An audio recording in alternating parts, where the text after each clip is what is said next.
V čast dnevu državnosti prosimo za trenutek. Sledi himna Republike Slovenije.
Spoštovani, po sveti maši za domovino nadaljujemo praznovanje v dnevu državnosti.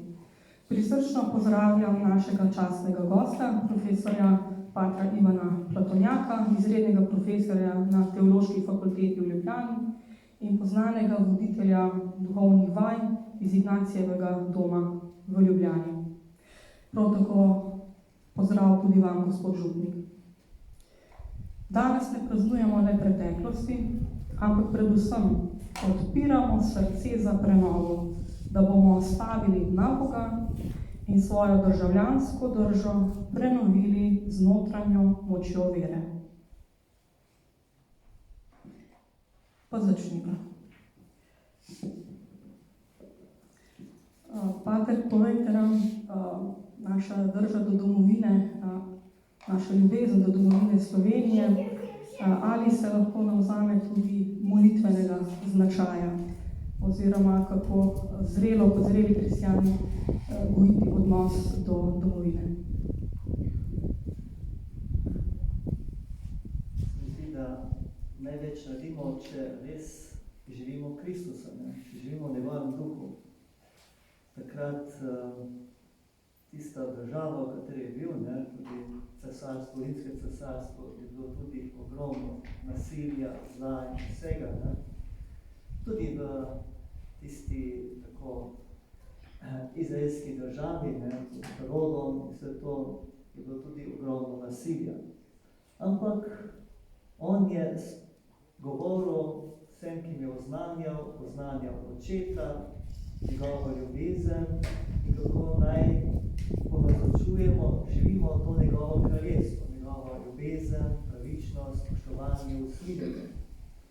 In je skozi to počasi tudi tisti, ki so celili, prenavljal svoj narod in odprl tudi možnost nam, ko so kristjani niso bili sprejeti med svojim ljudstvom in so se po apostolu Pavlu potem ozarilo šlo tudi med nas Evropo in potem vsem narodom. In da se moramo zavedati, da, kot je župnik Tone najprej rekel, da kot ljudje ne moramo živeti zdaj v nebesih ali polnosti v nebesih, kajti smo zemeljska bitja in je to življenje na tej zemlji pravzaprav vaja za večno življenje. Je nekaj, skozi kar se mi oblikujemo, da bomo nekoč lahko v polnosti živeli nebeško slavo, skupaj vsemi svetimi in vsemi, ki so že v nebesih. In da ta vaja je pa skozi to, da živimo odgovorno svoje življenje, da ga živimo v Kristusovem duhu. In ko to živimo, je pravzaprav tisto, kar tudi največ naredimo za domovino in naredimo za ta svet. Kajti najhujše je, da tudi po 2000 letih krščanstva in oznanjevanja evangelija še vedno prevladuje misel, da se z nasiljem največ doseže in da ni mogoče drugače spremeniti ekonomije, jo obrniti na novo, kakor brez vojne. Mi smo, nažalost, tudi kljub temu, da je krščanstvo že toliko leti, že 2000 let, prišli do drugačnega načina, kako lahko ta svet živi in da bi zaželi tisto, kar je tudi pokojni papež Frančišek zapisal tudi v svojem podbudi, vsi smo bratje, da smo kristjani poklicani kot prvi, da bi živeli ta bratski odnos do vseh, da bi se zavedali, da je to naše največje poslanstvo, gojiti in spostavljati odnos bratstva do vsakih. Kajti vsi smo sinovi istega Boga Očeta, istega stvarnika. In je prav to, ko živimo, naredimo največ za ta svet. In da bi tako tudi tisti, ki so krščanski voditelji, tudi kot Trump je kot kristjan, ne posluževali se v resnici nasilja in zla. Mislim, to, kar je zdaj se zgodilo, to je nekaj tako nezaslišanega groza, da lahko se kar poseže drugam na svoj način in se to mimo vsega zakonskega, meddržavnega prava in vsega. Kako res živeti to, kdo je eno zdaj govoriti, kaj bi mogel on narediti, drugo pa je, kaj pa lahko jaz naredim v svojem krogu, svoji družini, svojem okolju, na svojem delovnem mestu, v svoji župniji, v svojem kraju in tako. In vsak izmed nas lahko nekaj naredi, lahko nekaj premakne. Jaz se posvečam tudi zadnjih 5 let tudi več žalovanju, žalujočim in pomoč žalujočim. In večkrat doživljajo žalujoči veliko stisk in krivic. In tako je tudi prišla v ta program za žalujoče, ki je 6 srečanj po 2 uri na 14 dni, ena, ki ni verna, in je rekla, a smem biti zraven v tem programu? Se je rekel, In ona je pa izgubila 14-letnega sina zaradi malomarnosti tistih, ki bi morali paziti, ker je bil na kajuku, oziroma kanuju, in so jih same spustili 14-letnike po Savi dolinki, in se je utopil, oziroma zmrznil, ko je padlo v to vodo, ni bilo nekaj starejšega zraven dvignil. In kako je ta tudi žena, ki je potem doživela, da je dobila potem na žalah račun, ker je pač tako specifikacija vsekakor en predmet, kaj je to predmetno, rekla, pa ne morate dati nam, ki smo dobili svoje bližnje, takega računa. Dajte jim tak primeren račun, da je pač spoštljivo napisan in da ni zdaj vse to, kje hoče vse to vedeti, kaj je, dajte jim skupni račun, pa je v redu. To se ne da, ampak ta žena ni odnehala in je šla naprej do vodstva in je pritiskala tako dolgo, da so na žalah rekli, dobro, spremenili bomo. In ta žena, ki je tudi rekla, pa nič ne date s nam žalujočim nekaj v roke, kar nam je lahko pomoč, ko smo takvi stiskah, neizmernih stiskah, ki so gotovo nezaslišane in si jih večkrat ne predstavljamo in si tudi sami se predstavljamo, dokler nisem ljudi začel poslušati po 6 mesecih po pogrebu, 1 leto po pogrebu, da je rekla tam šefica, kaj pa naj damo, a imate kaj za dan? In je ona pripravila 4 strani, oziroma 8 strani po A5 in so oni za stol zdaj natisnili in delijo zdaj tisti, ki pridejo na pogreb. In še marsikaj drugega je dosegla. Se pravi, večkrat ni dovolj samo, da jamramo, pa govorimo, kaj se nič ne da, ali res naredimo tisto, kar lahko. In damo vse od sebe, da se določene stvari sprevedejo. Da ne samo jamramo in pa rečemo, nič se da, marsikaj se da, ampak je treba na pravi način zastaviti in stopiti. In to je tisto, kar je tudi krščanska drža. Da ne samo kako so neverni in vse to, ampak kako mi verni res živimo svojo vero in živimo v duhu te vere, tudi tam, ker smo z odgovornostjo, poštenostjo, spoštovanjem in pripravljenostjo res odgovorno delati, odgovorno živeti, odgovorno ravnati. In to je tisto, kar gradi. To spreminja tudi ta mali svet, v katerem smo, spreminja tudi potem vpliva na širši svet. Se pravi, tašna drža, ki s sočutjem prekvasi človeka, je v bistvu tudi lahko rečemo dobra državljanska drža, dobra medobčestvena drža in to je tisto, kar šteje. Šteje, da tudi to, ko obhajamo Evharistijo, je evharistična delitev, po kateri se mi vedno bolj upodabljamo po Kristusu, da bi vedno bolj postali podobni njemu, da bi na njegov način stvari videli, gledali in videli, poslušali in slišali, razumeli, dojemali, se odločali. To je tisto, kar je namen tudi svete maše, namen poslušanja Božje besede, naše molitve, vseh naših zakramentov. Biti bolj podobni Kristusu, oziroma pustiti, da lahko Kristus po nas naprej nadaljuje svoje poslanstvo. In če bomo živeli Kristusa, bomo največ naredili za domovino in bomo tudi naredili največ za svet. In bo nekaj tistega, kar ta svet potrebuje, da smo duh sveta in so zemlje. In to je tisto temeljno tudi, da ozaveščamo tudi na dan državnosti in se zavedamo, da tudi kristjani lahko še več naredimo, če se res za to trudimo. Po Kristusovem zgledu oplemenitimo odnose v naši domovini. Odlično. Zdaj pa bi ponovno povabila sestre Gašperič, da nas razveselijo za svojim prispevkom glasbenim. Thank you.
smo lep uvod, kako prizadevanje za dobre odnose ozaljša naš vsak dan.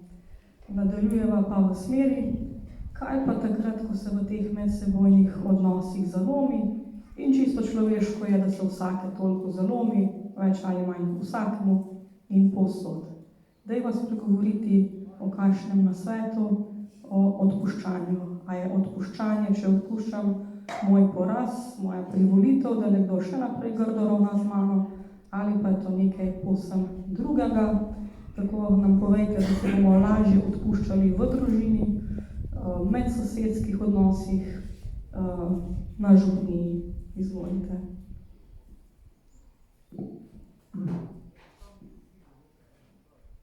Ja, večkrat je odpuščanje napačno razumljeno in se zdi, da je to nekaj slabotnega, ampak to je tista največja moč. Tako mnogi teologi poudarjajo, tudi Načkov Zore večkrat znova govori, da Jezus Kristus gotovo ni najbolj trpel od vseh ljudi na križu. In da ni njegova smrt bila najstrašnejša od vseh drugih ljudi, ki so razne doživljali mučenja, tako nekaj poznamo še veliko bolj grozne smrti, kako pa je smrt na križu, ki je bila pač za takrat v rimski državi, za vse nerimljane, tista najbolj strašna. Najstrašnejša je, v drugim pravijo, tudi špartanska smrt. Ampak o tem ne bo govoril, ampak pravi, to, kar je izjemno pri Jezusu Kristusu in kar je edinstveno, da je on v tem strašni smrti, tej smrti, trpljenju po nedolžnem, molil za tiste, ki so to delali mu. Oče, odpusti jim, saj ne vedo, kaj delajo. Da je on ustrajal v ljubezni tudi v tem najstrašnejšem trenutku, najbolj grozovitem, to, kar si je težko predstavljati. In tukaj je on edinstven.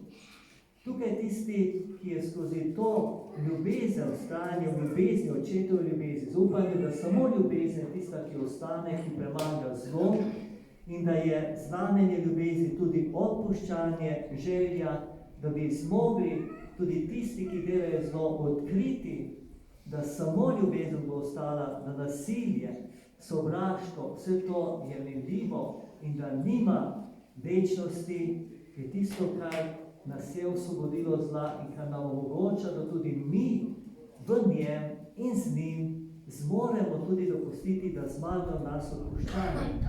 Ne pa zamere, ne sovraštvo, ne jeza in vse tisto, kar nas uničuje in uničuje druge. Jezus ni sprejel te logike zla, ni stopil v to logiko pravičnosti, kajti neodpuščanje je včasih tudi logika pravičnosti, tudi maščevanje logika pravičnosti, vsakemu to, kar mu gre.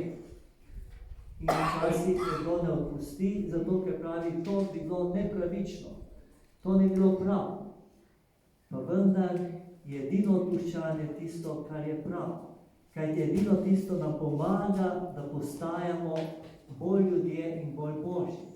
Edino to nam pomaga, da se osvobodimo vsega tega, kar nam bo preprečevalo tudi že ostati, nam preprečuje že zdaj ostati v ljubezni Boga Očeta, v Jezusu Kristusu po Svetem Duhu in nam bo onemogočilo tudi biti v večnosti. Kot je tudi temu starejšemu bratu onemogočilo biti v tem veselju, radosti Očeta. In da odpuščanje je tisto, kar je tudi nam darovano.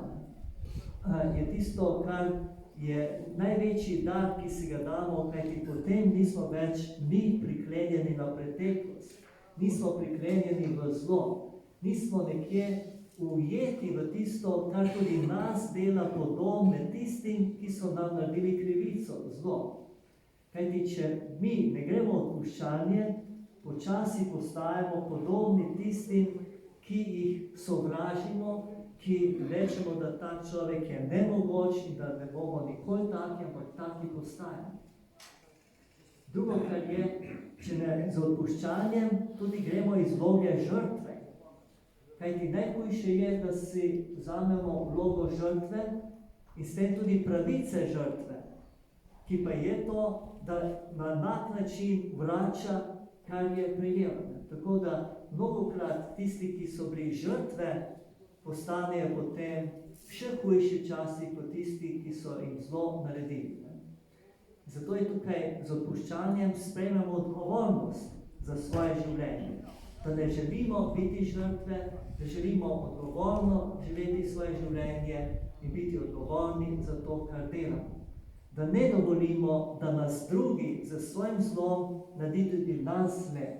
Kajti to se večkrat zgodi, ne? Da mi dopustimo, da drugi določajo naš način razmišljanja, naš način ravnanja, naš način govorjenja. In rečemo, ja, če bi bil ti drugačen, pa bi jaz ne bil tak, ne? Tako naše opravičevanje. Ja, če bi ti ne tega naredil, če bi tega ne storil, pa bi jaz tudi ne. To ni nobeno opravičilo. Torej si ne sprejeti odgovornost za to, kar sem jaz naredil. Je zanimivo to vprašanje umetni inteligenci. Ne? Ali smo lahko nesramni z temi ChatGPT-ji in vsem temi umetnimi stroji, ne, kot tak, ne? Pa umetna inteligenca enemu odgovorila, rekla, ja, meni je res čisto vseeno, kaj ti delaš z mano, kako ravnaš, kako se odzivaš in vse to. Ampak vse to razodeva tebe. To si ti. Kaj je v tebi? Ti sam sebe v resnici razčlovečuješ, ko si nečloveški tudi v odnosu do mene. V resnici, ja, v tem odnosu do drugih se pravzaprav pokaže, kdo smo mi in zaživimo tisto novo. In tukaj je tisto, kar se učimo v vseh odnosih, v družinah, se učimo tudi skozi zgodovino, tudi našega naroda, ko se je zgodilo veliko zla, veliko krivice in veliko nasilnih smrti, krivičnih smrti in je nekaj nezaslišnega, kar je, ampak ali bomo dopustili, da bo vse to nas določalo, ali pa bomo zmogli z odpuščanjem pokazati, da zmoremo biti ljudje, biti Kristusovi in prinaša ta svet nekaj novega in dopustiti tudi drugim, da se začudijo, kako lahko odpusti, kako je lahko on še vedno dober, kako lahko ima v sebi eno upanje, čeprav smo vse to naredili. In kaj je takrat smo lahko priče, kot pravi tudi apostol Peter, ne? Ko vas to vpraša za razloge vašega upanja, vašega načina življenja, mu pokrotko in ponižno povejte. Ja, ali res mi s svojim načinom življenja drugim presenečamo in jih postavimo pod vprašaj, da se začnejo spraševati, kako more ta človek tako živeti, kljub temu, da se mu je to in to zgodilo, kljub temu, da smo ga pohodili, razčlovečili, on še vedno ostaja človek. In to je tisto, kar vedno znova daje upanje in tudi daje možnost drugim, da lahko vidijo, kaj je tisto, za kar je vredno živeti in kaj je tisto, kar bo večno ostalo. In s tem pravzaprav uresničujemo najbolj to, kar smo in naj bi bili Kristusovi učenci, kristjani.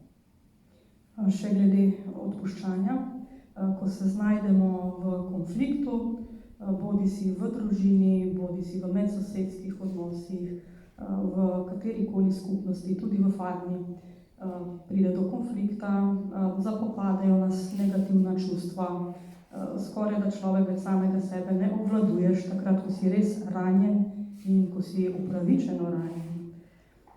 Kaj takrat prvo storiti, da se zadeve ne še dodatno zakomplicirajo, ampak da ravnamo kot zreli kristjani?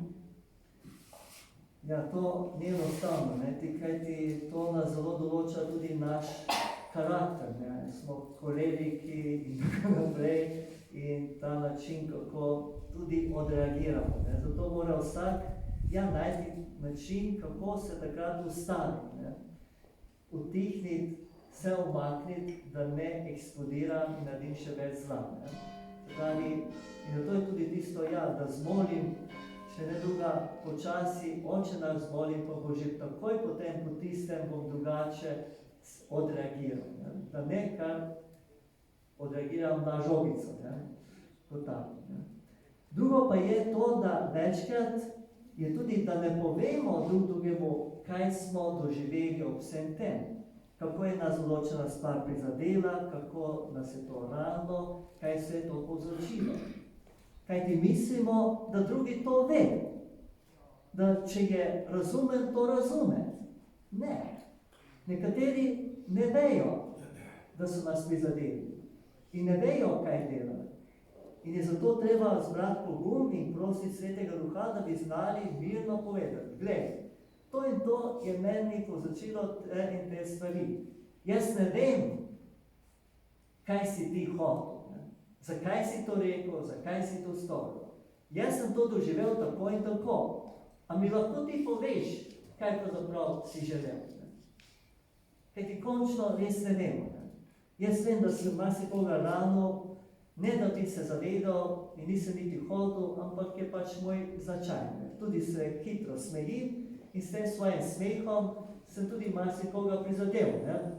Kot tako, kaj je mislil, da se njemu smeji. Ampak jaz sem se smejal drugemu, kar mi je bilo pač smešno. Kot tako, in če mi ne pove in mi ne izreče tega, kar sem mu naredil, jaz ne morem reči, oprosti, res tega nisem želel, jaz sem da tega in tega to rekel ali pa se tako odreagiral, ampak in lahko reče, ja, priznam in verjamem, da te je to prizadelo in mi je žal, nisem to hotel in ne bom več na tak način odreagiral, če vem, da te to rani prizadene. Večkrat je prav to, da ne izrečemo, se ne pogovorimo, ne slišimo drugega, ne damo drugemu možnost, da bi sploh se lahko zavedal. Seveda, tisti, ki namerno dela zlo, bo pač rekel, da si sam nekaj izmišljamo in vse to, je pač takrat se treba umakniti, je takrat treba postaviti zdrave meje, postaviti tudi to, da vidimo, kje pravzaprav tudi lahko se umaknemo. Saj ni treba na silo vztrajati nečem, ker je nemogoče. Včasih je tudi to, da če se umaknemo, če postavimo mejo, se zaščitimo, kot je tudi Jezus pravi. Jaz vsakega ljubim, vsakemu želim dobro, to da in je vsak v moji ljubezni, kakor je mladika v trti, to da če ne živite, izpolnjujete zapovedi ljubezni, se izključite, kakor trta, ki se odreže od mladike, mladika od trte. Pravi, ni krivda naša, če drugi ni pripravljen živeti v logiki ljubezni, odpuščanja vsega, se sam izključi. Ni pa treba, da ga moramo mi izključiti, oziroma mu ne dati možnost, da bi lahko zopet se vzpostavil odnos, če je pripravljen na nov način vzpostavljati odnose in zaživeti odnose. To je zelo kompleksno, ni preprosto, Imamo v Ignacinem domu tudi enoletno šolo za to, šolo odnose in odpuščanja, in ko so težke stvari, je večkrat zelo težko. Tudi ko spremljam zakonce in vse to, je velika pomoč tudi to, da si miru napišejo pismo in drugemu povejo določene stvari v miru, premišljeno in potem preberejo, oziroma vsak zase prebere, ko potem vpraša. Kajti včasih, ko so težke rane, stiske, je težko najti primeren ton in vse to, da bi povedali to, kar želimo. Veliko možnosti je, ni pa dovolj samo molitev, potrebno je tudi se pogovoriti, izreči, slišati drugega, pristopiti drugemu in dati drugemu možnost, da se stvari lahko preobrazijo z Božjo pomočjo. Prav iz vašega programa Šola odpuščanja in odnosov, naj se spomnim teh navodil, zapriseči se, ne bom se maščeval v takšnih situacijah. In pa iz te teme bom zdaj napeljala pa na pomen molitve. Bodi si, kako je molitev pomembna, ko se borimo glede odpuščanja, ali pa o pomenu molitve nasplošno v navezi z tistimi našimi rojaki, med njimi je tudi pater Ivan Salnič, ki se ga na žežlju vedno spomnimo, se pravi med tistimi našimi rojaki, ki so bili po krivici umorjeni. Ali je bilo njihovo trpljenje za manj, mnogi še niso priznani uradno kot mučenci, ali se mi lahko v svojem molitvenem življenju na nek primeren način zatekamo k njim v priprošnji. Na kakšen način so oni lahko naš duhovni zaklad našega naroda? Gotovo bi bila njihova smrt za manj, če se bi jih ne spominjali, ne?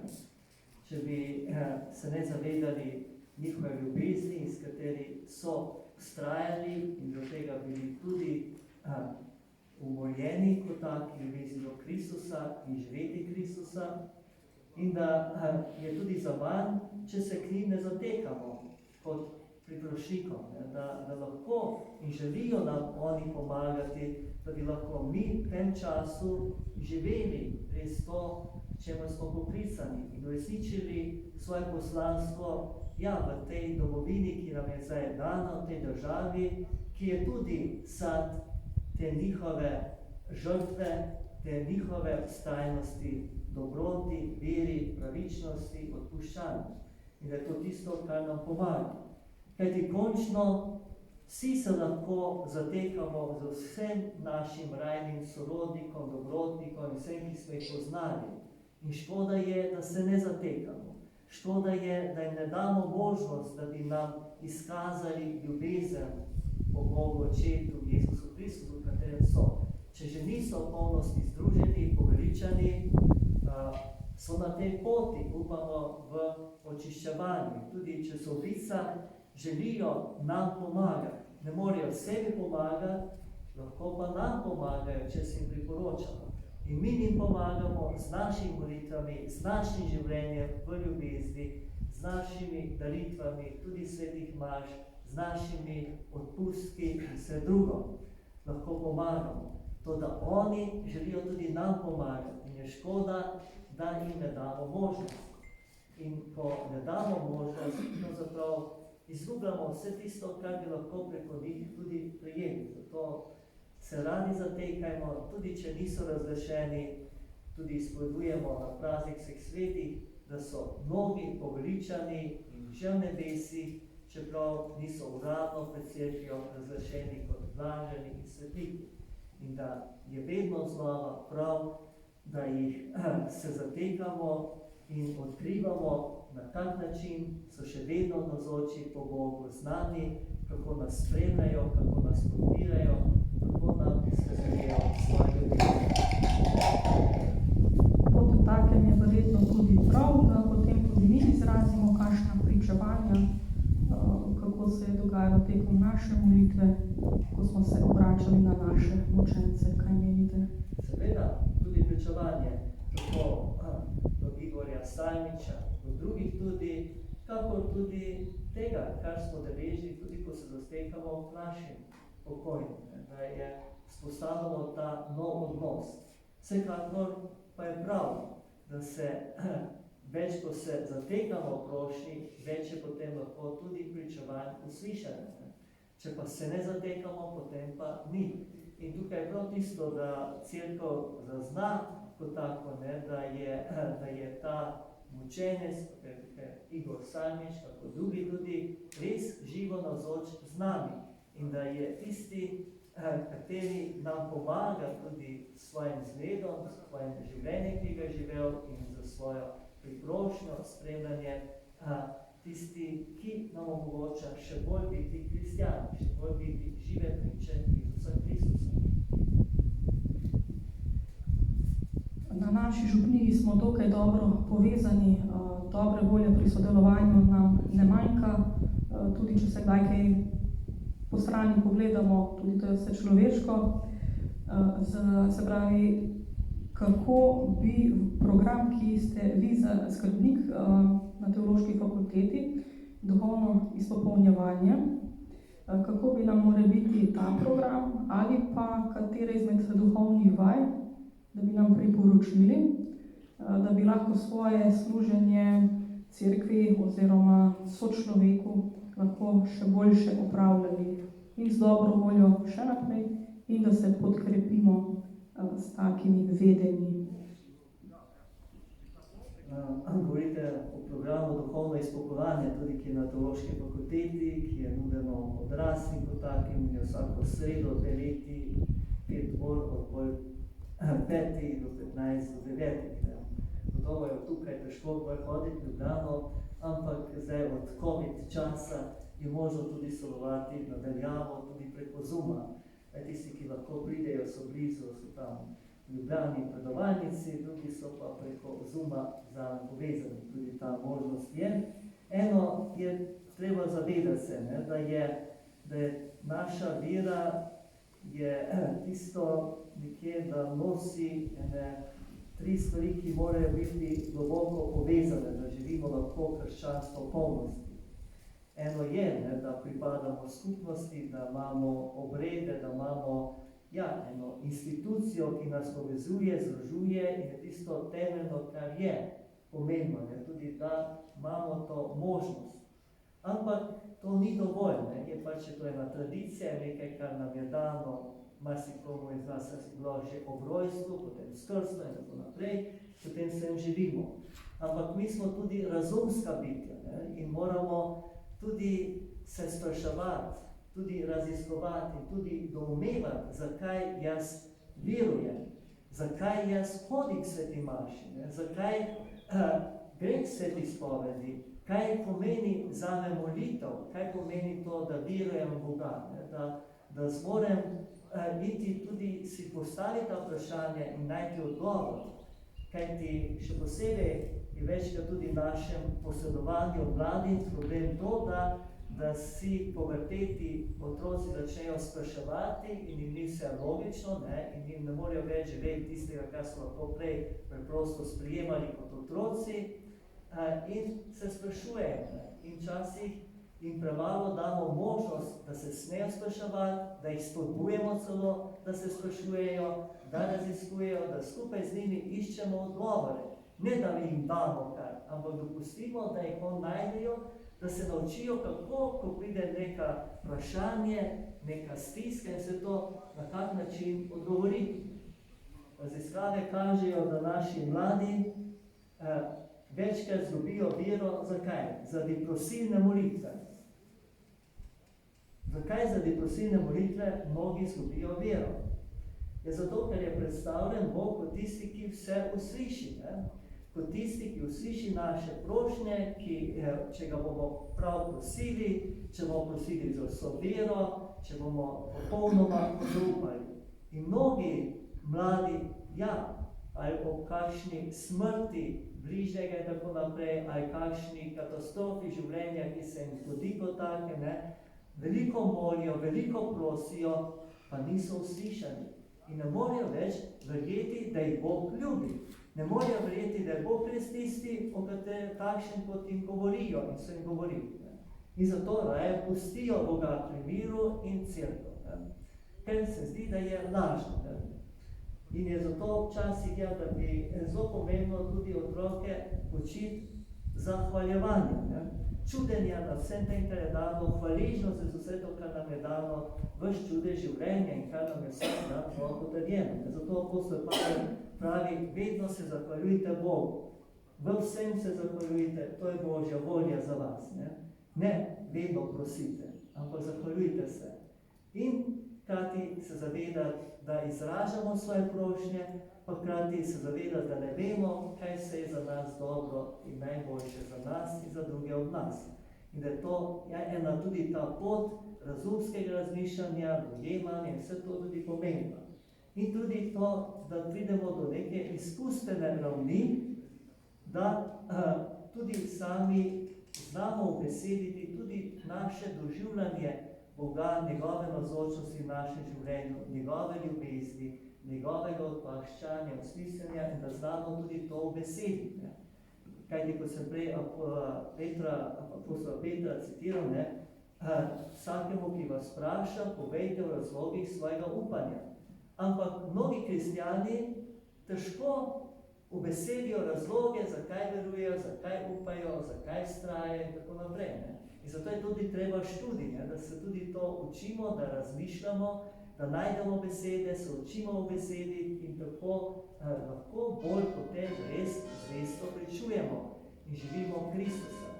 In da je vse tri razsežnosti so pomembne, tako ta čisto skupnostna in seksualna, obredi in vse drugo, kar je to, da smo tudi kritični, da razmišljamo, da se sprašujemo, iščemo odgovore, pa tudi, da gremo v to izkustveno razsežnost. To lahko pomaga tak študij, lahko tudi od duhovne vaje, duhovni vikendi, ki se ponujajo za različne namene, naslove in tako naprej, tega je ogromno, ampak ja, iti v to poslušanje Boga, iti v to navzočnost in prepustiti si, da nam lahko Bog spregovori. To pa ne more, če ne umolknemo, če ne poslušamo, če ne pustimo in verjamemo, da nam On govori in da On je živo navzoč, ampak mi se moramo naučiti to prepoznati, to videti. Kajti to nam bo bolj omogočilo tudi še bolj polnosti živeti svoje krščanstvo. Se pravi, zagotovo prav razumem in duhovno izpopolnjevanje in duhovne vaje nam omogočijo, da se po Božji milosti, po Božjem zgledu preobražamo in šele kot taki potem lahko prekvasimo svojo okolico. In tudi na drugačen način delamo, delujemo kot tako, da začnemo delovati bolj pri Isusovem duhu. In odkrivati, meni je pač veliko vprašanje, vsej to delujemo, da je Kristus umrl za nas in vse to, kar je takrat storil kot pravi človek in vse to, ampak kako videti, kako Bog je zdaj navzoč v mojem življenju, kako Bog skrbi zame, kako mi izkazuje vsak dan ljubezen, kako me spremlja, kako je On tisti, ki mi omogoča življenje. In to čudenje nad to ljubeznijo, ki je tako tiho navzoča, da je večkrat ne opazimo. In se moramo prav učiti, kako to opaziti, kako se dopustiti, da se nas dotakne to in da želimo res mu postajati podobni, sodelavci te njegove ljubezni. Dolgoletna tradicija programa Duhovno izpopolnjevanje se mi zdi preroškega značaja, sploh ker zadnji 2 do 3 leti veliko več govorimo v cerkvi, da bo potrebno usposabljati laike za vodenje v skladu z primanjkljajem klasičnega posvečenega duhovnika. Zelo verjetno je vaš program primeren tudi v tej smeri. Tudi je tako pomoč, ni tukaj potem biti kateheta in vse to. Lahko pa tudi je včasih potem katehet, ampak ima to 1 uro na teden, ki lahko pokloni, pa končno pri katehezi je najpomembnejše, da ljubi Boga in da ljubi tiste, ki jih uči. In da jim želi posedovati to ljubezen in to držo Boga naprej. In da je eno z drugim pomembno. Pomembno je znanje, ampak samo znanje ni dovolj. Tako kot je Božja prisotnost lepa, je tudi slovenska pesem lepa. In zopet povabim sestre iz družine Gašperič, da nas razveselijo s svojim prispevkom.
sem prebirala vašo knjigo Preobrazba bolečine, mimo grede, knjigo zelo priporočam iz osebne izkušnje, je znotraj v cerkvi več knjig postavljenih, kdor bi želel, priporočam nakup. Skratka, v prebiranju knjige mi je nekaj izstopilo iz vsega ostalega prebranega in sicer pomembnost, kako pomembno je, da mi človeku v stiski znamo prisluhniti, da ni tako pomembno, kaj bomo zdaj pravega povedali, v pravem času povedali, ampak da znamo v trenutku utihniti in prisluhniti. Mislim, da je to nekaj, kar v naša srca lahko pomaga naseliti mir, in če imamo mi na osebni ravni, pa potem na družinski ravni, pa na ravni malih skupnosti notranji mir, da je to šele tisto, kar bo prineslo mir v širši okolici in v svetu. Pomembnost tega prisluhniti drug drugemu. Hvala, ja, ta knjiga Preobrazba bolečine, ki je šla konec avgusta in je zdaj že v 4. ponatisu in je med Slovenci že 4000 izvodov šlo. In sem hvaležen Bogu, da je mnogim ta knjiga bila res v pomoč. Kajti, ko izgubimo bližnjo osebo, izgubimo nekoga, ki je bil del našega življenja, s katerim smo bili globoko povezani, ki je bil naše vse, je bil pogosto smisel našega truda, prizadevanja, tudi življenja v Bogu, z Bogom, njegove ljubezni. In ko izgubimo ljubljeno osebo, takšno osebo, so velike stiske, velike bolečine, ki se jih večkrat ne zavedamo. In predvsem se večkrat ne zavedamo, da ljudje potrebujemo od rojstva do smrti bližino. In tudi žalujoči potrebuje bližino. Vsak človek potrebuje sočloveka, potrebuje bližino, potrebuje nekoga, na katerega se lahko zanese, nekoga, ki ga sliši, ki ga sprejme, ki ga podpira, ki mu daje zagotovilo, ja, spoštovan si, cenjen si, sprejet si, sprejemam te v tem, kar doživljaš. Zato je tudi Bog postal človek, kajti mi potrebujemo bližino. In zato je tudi Kristus umrl in vstal in rekel, bolje, da grem, kajti dal bomo tolažnika, da bo kot stajenski Kristus po Svetem Duhu vsakim izmed nas in da bi lahko po nas bil blizu vsakemu človeku, vsakemu, še posebej tudi tistemu, ki je v stiski, da bi ne zmrznili pred tem, ne zbežali, ampak da bi kot Kristus bili pripravljeni se soočati z vsemi težavami, tudi stiskami, tudi trpljenjem, kot se on ni zbežal, ampak je šel, sprejel to nase in vztrajal do konca in nam omogočil zmago nad zlom, grehom in vsem in smrtjo. In zato tudi, kar je najhujše, je, da večkrat žalujoči nimajo po enem tednu že ali pa po enem mesecu nikogar, ki bi jih poslušal, ki bomo lahko izrekli svojo bolečino, ki bomo lahko izrekli vse tisto, kar nosi v sebi, izrekli vsa vprašanja, ki se dvigne, ki se zdijo drugače, nemogoče, da bi se kaj takega spraševal, tudi jeze, čustev, drugih čustev, strahu, obupa, vse to, kar se naenkrat dvigne in se pojavlja, kakor valovi, ko se zdi, da se že vse umiri, pa se znova, in da je včasih po enem letu še hujše, kot takrat na začetku, da večkrat tega nimajo s kom deliti in da jih nihče ne sliši in nihče ne pomaga, da bi lahko to 100krat in večkrat izrekli, kajti večkrat, ko lahko človek izreče in je slišan, sprejet, toliko se potem počasi čiščuje notranjost in lahko počasi zmoremo živeti s to izgubo, zmoremo dopustiti, da se naše srce naseli tudi novo upanje, nova moč za življenje, spostavljati nove odnose, nov odnos, tudi spokojno osebo, ki jo sprejeti kot tista, ki nas spremlja, ki je z nami na naši poti življenja. in da je tisto, kar je najpomembnejše v teh ljudeh, da jih poslušamo. Ampak prav tega zmanjka. Vsi, ki jih poslušam, vsak teden 5 žalujočih poslušam in sem ob teh in si tega nisem predstavljal, dokler sem bil kot kaplan, pa tudi do pred 15 let, ali pa do, sploh nisem, ker nisem nikoli ljudi poslušal, potem po 3 mesecih, pol leta in več, ne, pač imel sem pogrebe, tudi 4 pogrebe na dan, ne, ampak potem pač mašo, tudi še 7., 30. dan, ampak nisem pristopil ljudem, pa jih poslušal. Ko sem pa začel poslušati, sem začel nov svet in kako je res oddalujoče, ko zmorem moliti, ko zmorem Bogu vse to prinesti in se naučiti tudi molitve, kateri lahko vse izrečem, da se ne bojim, da ne rečem, ja, to pa ne smem Bogu povedati, kaj čutim, kaj doživljam, kaj razmišljam, da smem vse prenesti pred Boga in potem prisluhniti njemu, kaj mi pa on želi povedati, kako pa on to stvar tudi vidi. Kajti eno jaz vidim, ker vidim omejeno, drugo vidi on. In predvsem pa tudi, da imam ljudi ob sebi, da lahko to izrekam in da je včasih čisto normalno, da še jokamo in doživljamo težke stiske, bolečine, 1 leto, 5 let, tudi 10 let, mnoge matere, ki so izgubile svojega otroka in včasih tudi žene, ki izgubijo moža, možje, ženo, rabijo tudi 5-10 let, da lahko zaživijo res novo življenje, ne da bi pozabili na tega pokojnega, ampak je postal del njihovega življenja in del tudi novega poslanstva, ki so ga prijeli tudi preko tega in resničili. Zato ne bojmo se žalovanja, ne bežimo pred njem, ne zaprimo se vase, ne recimo, to moram sam predelati, ampak iščimo možnost in sedimo v svojemu srcu in iščimo tudi ljudi, ki so nas pripravljeni sprijeti. Ampak večkrat mnogi ne vejo, kako pristopiti, zato sem tudi napisal to knjigo, v kateri v prvem delu besedim, kaj se ljudje doživljajo, da bi vedeli, da so normalni, da ni nič narobe, da ni treba iti v psihiatru in tako naprej. Drugo pa, kaj doživljamo, ko smo bližnji, ki izgubijo ljubljeno osebo, kako pristopiti in da mnogi skozi to tudi so odkrili, kaj je tisto, kar lahko pomaga, ampak tudi kako na molitev, zakramenti pomagajo, da spostavimo ta nov odnos z pokojnimi, da postanejo in smejo biti naši sopotniki, naši mogočni priprošniki, naši zgled tudi v tistem novem življenju, ko odkrijemo, kaj je tisto, kar je vredno živeti. Kajti kar ostane za nami in za pokojnimi je, kar je bilo narejeno iz ljubezni dobrote.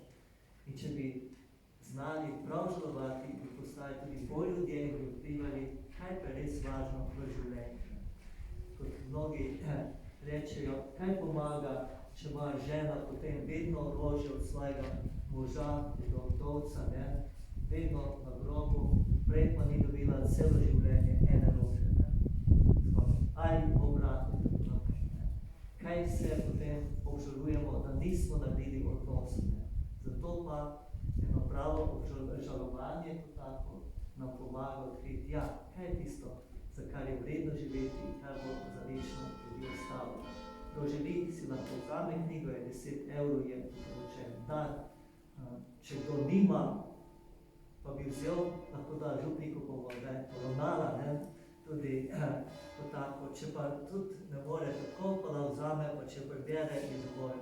Bom že dobil tudi kakšen dan druge, da bom pokril stroške, ki pač je 10 evrov. Ne morem dati popusta, ker mora 1 leto knjiga biti zunaj, da ima 10% popusta in tako naprej. Tam pa je, da že štete, 3 znaje se že šle skozi. Nekaj je 1 leto ne poteče. Komaj 10 mesecev, ko je prvič šla.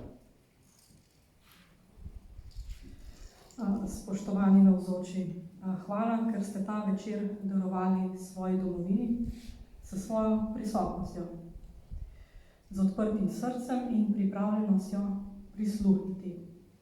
Naj nas ne prestraši hrup sveta, ampak okrepi zavest, da smo poklicani biti luč, tam, kjer nas Bog postavi, v družini, v župniji, kjerkoli. In ravno to bo najlepše darilo naši domovini. Zahvaljujem se vsem sodelujočim, predvsem vam, slušateljem, gospodu župniku, ki dovolite te večere, zdaj že tradicionalno na Žežnju za dan državnosti. Vam, spoštovani pater, da ste nam popestril ta dogodek. Bilo je zelo bogato, tako da hvala, da ste prišel. Hvala sestram iz družine Gašperič, da ste nam popestrile z pesmijo, in vsem ostalim, ki ste še ponudili roko pomoči. Predvsem tukaj se še zahvaljujem svojemu možu, ki brez njega tega ne bi zmogla speljati. Hvala.